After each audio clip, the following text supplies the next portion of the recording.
कोकण म्हणजे शिमगा आणि शिमगा म्हणजे घरची ओढ. दिव्यागरजवळील बोरली, शिस्ते कापूल आणि वडवली यांची खासियत म्हणजे तिथे साजरी होणारी एक गाव एक होळी. बोरलीचे ग्रामदैवत चिंचबा देवी, शिस्ते कापूलची जाखमाता आणि वडवलीची जांभूळकरी असे म्हणतात. या तीनही देवी म्हणजेच या तिघी बहिणी शिमग्याच्या निमित्ताने आपल्या माहेरी येतात आणि या माहेरवाशिनीचे गावकरी जल्लोषात स्वागत करतात.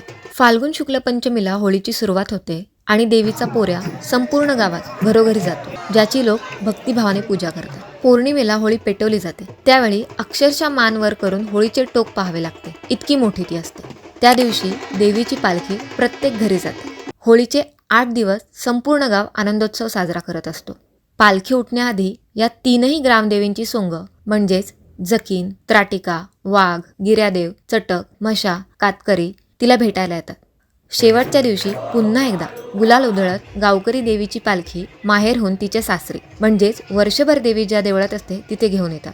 त्यावेळी संपूर्ण गाव देवीच्या घोषणा देत, ठेका धरत, नाचत गात आनंदोत्सवात न्हाऊन निघतो.